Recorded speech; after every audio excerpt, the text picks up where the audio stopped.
How long have you guys been on Salesforce? 4 years, probably. Wow. Okay. Yeah.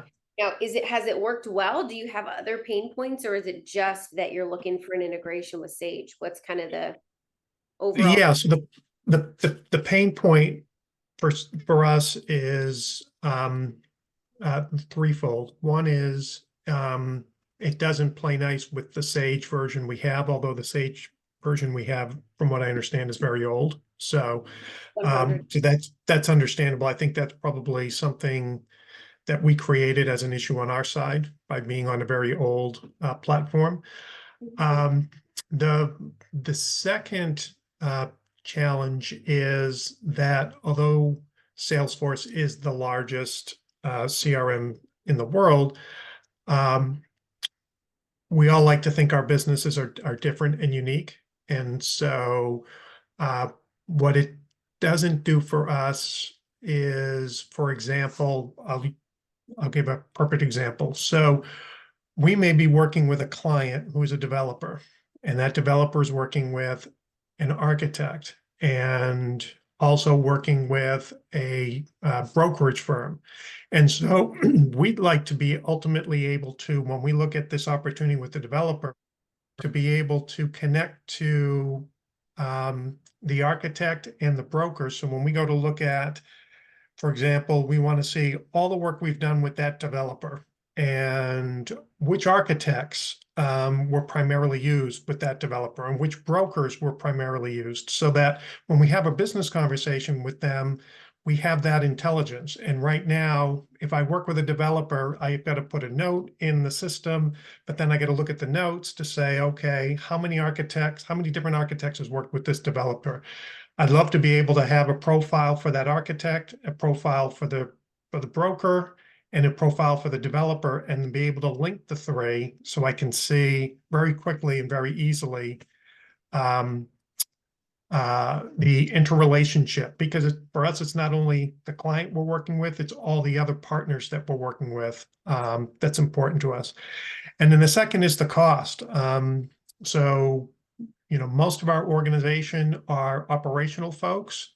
And so they use Procore. I'm not sure if you're familiar with it or not, or have heard it. So they use Procore quite a bit because they're on the operations side. And so the whole idea of having another software that they've got to manage and be involved with, trying to get people to be involved with one software is a task in and of itself.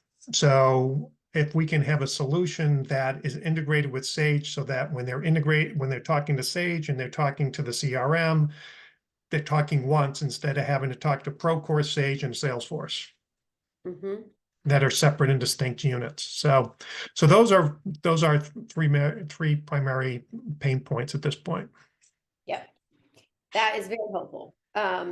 Yeah, we do have actually an integration with Procore. We have a good relationship with Procore. So a lot of our teams use that. So it's interesting because the second issue that you just described about the architects, developers, engineers, brokers, that is a pain point that is specific to construction and to contractors. Yeah. And is kind of the one reason why, not the one reason, but the primary reason why we exist is for that particular scenario. So Okay. I have this conversation with teams who are looking for CRMs who are like, well, we want to go with the flashy Salesforce or whatever. And I always have this exact conversation because that's the one pain point that it doesn't have a resolution for. And so I'll tell you kind of how our system is structured to accommodate that, because that's kind of the reason why we exist. And then as well as, obviously the integrations with construction specific. I do want to talk about the one-to-many bidding scenario here quick so that you can kind of understand the structure of the system here. So just like the scenario you were explaining in a Salesforce, everything is account-based or contact-based. So for you, when you're setting up, and I don't know what the verbiage is, deal or whatever in opportunity in Salesforce, it's going to that developer, right? And if you want to track an account of an architect and broker and all that kind of stuff, you're having to, I don't even know if you guys do this, duplicate the bid, but that gets really messy because you're inflating your pipelines, everything you just described to me. So in follow-up, the way that we address that is we kind of flip the script on it, and the opportunity is the core of the system. Yes, we have account profiles, and I'll kind of show you the hierarchically how that works, so that you mentioned you can kind of tag an architect to Uh-huh. a broker and things like that into the developer. But on the opportunity side, the opportunity page is kind of the core, and then you can Mhm. tag multiple Right. constituents into that one opportunity. So that can be the developer, the architect, the broker, 3 different people at that architecture company, like whoever you want to connect to that one particular project. Same thing. Oh, Go ahead.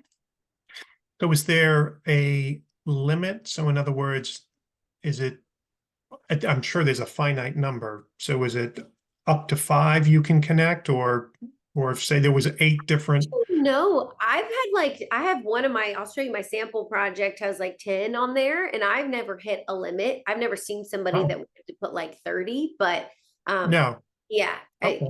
yeah, you can have a good bit. A Um, good number. Right. yeah, Okay. but then that also applies to the communication. So are you guys on Outlook, or I would assume internally? Yeah. Yes.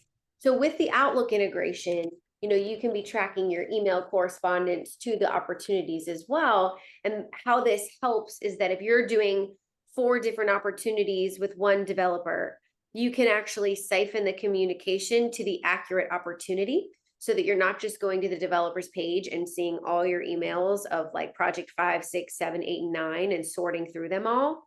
They can Right. actually be directed to the actual opportunity, with the goal being, if you, or if an operations person, or if one of your owners logs in, searches a project, they can pull up that one page and they're going to see everything in a full picture about that particular opportunity at one spot. Oh, wonderful. Okay. So how that